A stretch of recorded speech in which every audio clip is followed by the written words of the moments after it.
I picked up this mower off the curb from a house that was giving away a lot of stuff. They must have really liked Husqvarna mowers because they were giving away two of them, one of which you've already seen a couple of weeks ago.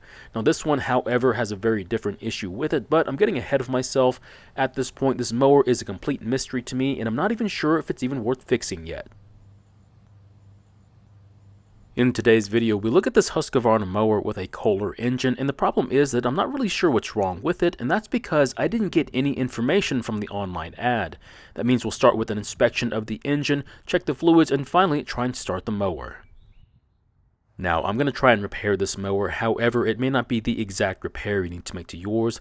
We'll explore other options later in the video. Now, we're only going to mention what these other options could be. We don't have enough time to look into them, but if you need more information on these options, you're welcome to ask as many questions as you need to.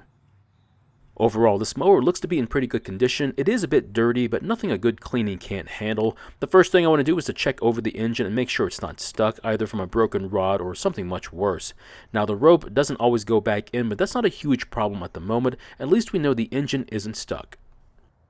The only thing I noticed was that the brake handle is fine, but the cable isn't working like it should, so we need to try and loosen it. Now, these aren't technically serviceable, but you can keep them working by lubricating them so they don't get stuck like this.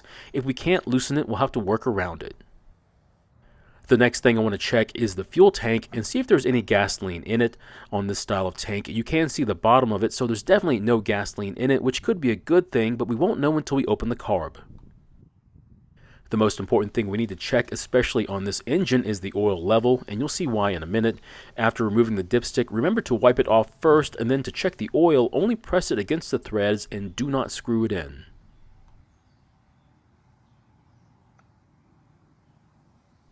So this is not a good sign. There is absolutely no oil on the dipstick. Now we got to figure out if it's just a low oil condition or did all of it leak out somewhere. Now I've lost count of how many Kohlers I've worked on, but I've had two of them have low oil issues because of a leaking gasket. I also want to check the air filter to make sure it's not clogged with dirt and debris. Now it's seen better days, but for the most part there's very little dirt on it, so we're going to reuse it. After that, I'm going to spray some fuel into the carb's throat and then try starting it.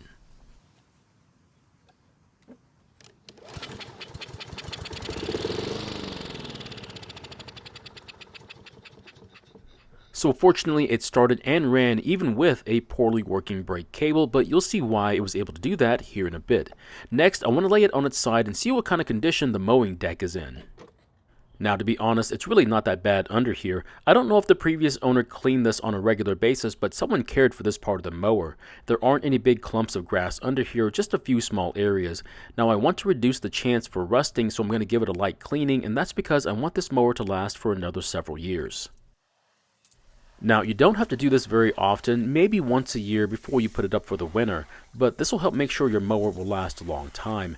Just remember to let the mower dry and maybe even start it up to do your oil change before you store it away in your garage or shed. Now, I've gotten some comments about this round scraper, and to be honest, I got it free with a bunch of other stuff I picked up when getting some equipment. If you want more information about it, it's from a brand called Hyde, and that's all I know. I've tried looking up on their website, but I haven't been able to find another one like it.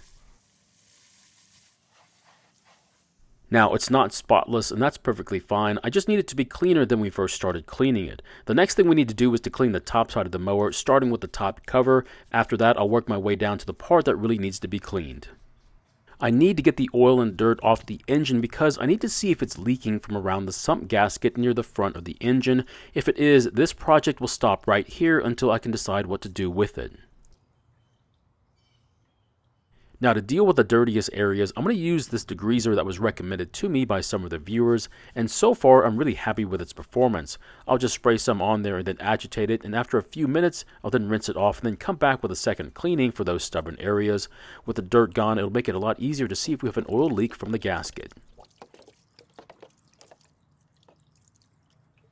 There is another dirty spot around the shaft for the governor arm. This could also be an area where it's leaking from, so we need to clean it as well.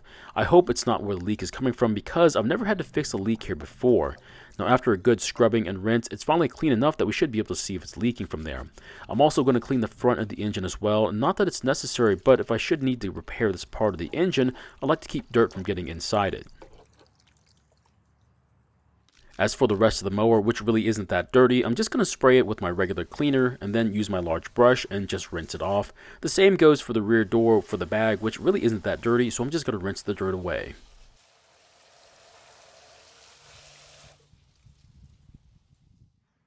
Now the wheels, that's a bit different. After spraying it with some cleaner, I'm going to use my brush attachment because it's a lot easier to use. Then I'll come back with my little brush for those hard to reach places before doing a final rinse. And the last place I want to clean is of course the front of the mower where most of the badging is. Now after giving it a light brushing and then a final rinse, you can see there's a drastic change in the way it looks. Once it dries off a bit, you can really tell what a good washing can do to make the mower really stand out. I find that a clean mower sells better than one that looks like I just mowed my yard with it. Now it might not matter to you, but to someone who is actively trying not to buy a new mower, your clean mower that's half the cost of a new mower should be very enticing to a prospective buyer. Now I'm going to put used oil in the engine and then test to see if it's leaking, and there are two reasons why. First, I plan on changing the oil soon after I do a test run, and second, the darker the oil is, it'll be easier to see where the leak is coming from. Just make sure the oil level is near the full mark and then wait to see if it starts leaking from around the gasket or the governor arm. After a few minutes, I don't see any oil leaking from the front of the engine or from around the governor arm, so that can only mean that whoever had this mower before never checked the oil level and just let it fall dangerously low. Now that I know the engine isn't leaking oil, I'm going to fill the carb with fuel by just filling the fuel line and then try starting it. When I was removing the fuel line from the tank, I ended up taking the fuel filter out with it, and unfortunately when trying to remove the filter, I ended up breaking it. It's not a big deal, I just have to install my own inline filter now. The reason I'm putting the fuel into the carb through the line instead of the tank is because I intend on doing a fuel economy video right after this, so I need the tank to be dry. After putting several ounces of fuel into the line, I'm installing a fuel filter and then a short piece of fuel line, and then connecting it back to the tank. After that, I want to try and get the brake cable working again, just like it's supposed to, by lubricating it. Now this is a long shot because once they get this stuck, there's typically no saving them, but I've got to at least try. Unfortunately, after trying to lubricate them on and off the machine, I ended up breaking the cable, so I'll have to order a new one. In the meantime, I'm going to bypass the kill switch because I need to test to see if this engine is worth saving. Now the reason the engine started and ran when the cable was stuck was apparently it got stuck in a halfway position, and that's why in our test from earlier it actually worked. If I can get the engine started and running, I'll be able to hear if it has any sort of damage from it being low on oil. Once I know the engine is worth saving, I'll buy the cable I need and we should be ready for the next step.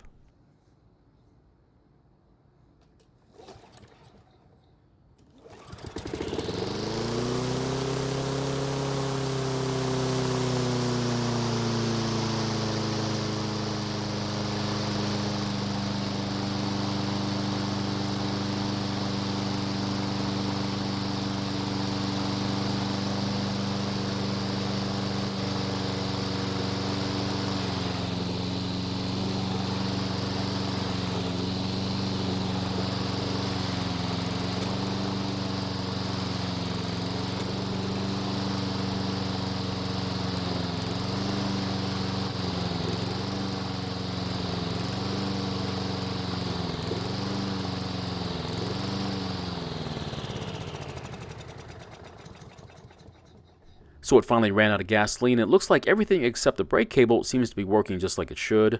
I wouldn't think a stuck cable would be a good reason to give a decent mower away, but then again, you never know their reasoning. Now the cable was kind of expensive at $18, but that's the kind of world we live in right now. Unfortunately, the cable won't be the only issue this mower has, because it turns out it was hiding a very nasty surprise right when I started filming the fuel testing episode, but I won't spoil the surprise for you. Another reason why this mower might have been given away is that they may have switched over to battery electric equipment, which I can't blame them, as it seems like the big box stores are phasing out internal combustion engines. I hate to say it though, but it'll be some time before I make that switch. In the end, I didn't even need to do any sort of carb work to get this thing working again, which is really refreshing, but it only deepens the mystery of why they gave this thing away. So my question is, would you pay more to have an all-wheel drive mower? Do you really need that sort of traction? Personally, I wouldn't pay the extra money and I would have just opted for the rear-wheel drive mower instead. Thank you for watching. I really do appreciate your time here. Please feel free to ask me any questions about this project or your own projects, and I hope to see you in the next video.